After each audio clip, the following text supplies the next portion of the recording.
Hi, Susan here. Thought I would share with you guys some of my personal um, creativity experiences and challenges. And this is one of them right here.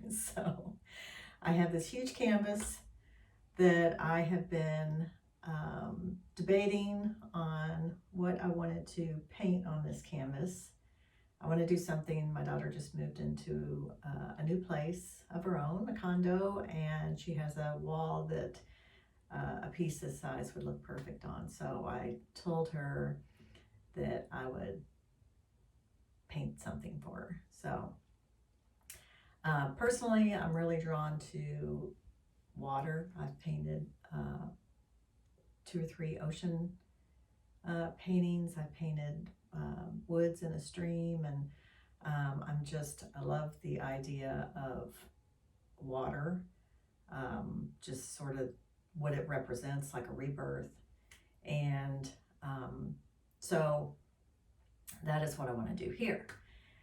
And the challenge is, do I want to do another ocean, or what do I want to do? So what I start doing, just to kind of get out of a creative block, if that's what I even want to call it, just mainly to get ideas, is I just start doing research on, bodies of water, different things like that.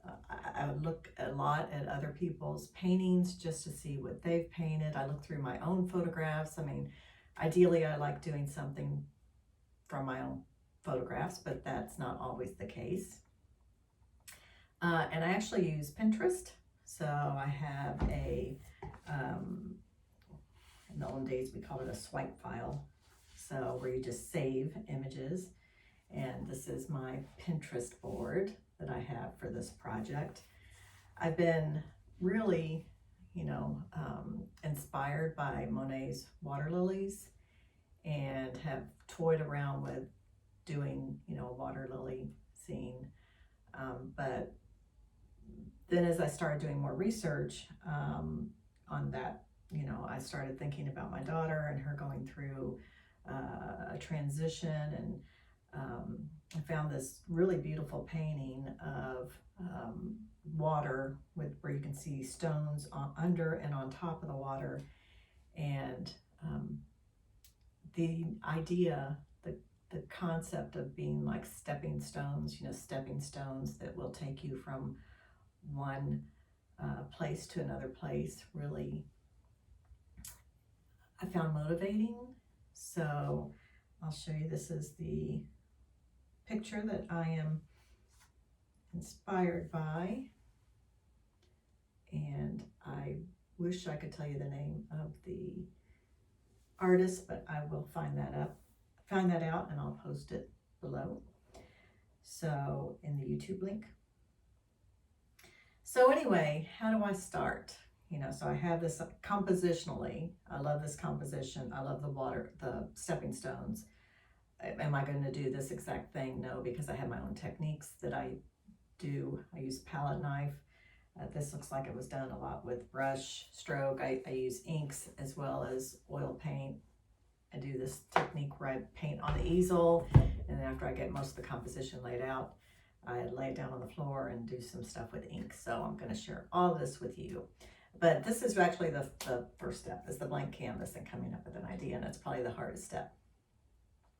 So the first thing that I like to do is I like to put what's called an underpainting on. So it's basically covering this white canvas with, I usually pick a complementary color. So I think for this, because there's a lot of blues in it, I'll do some kind of, some yellowish orangey kind of things on here as far as underpainting, and just cover the whole canvas with that. Once I have something I'm happy with there, then I start using my oil paints and my palette knife, and work from there. So anyway, that's where it starts.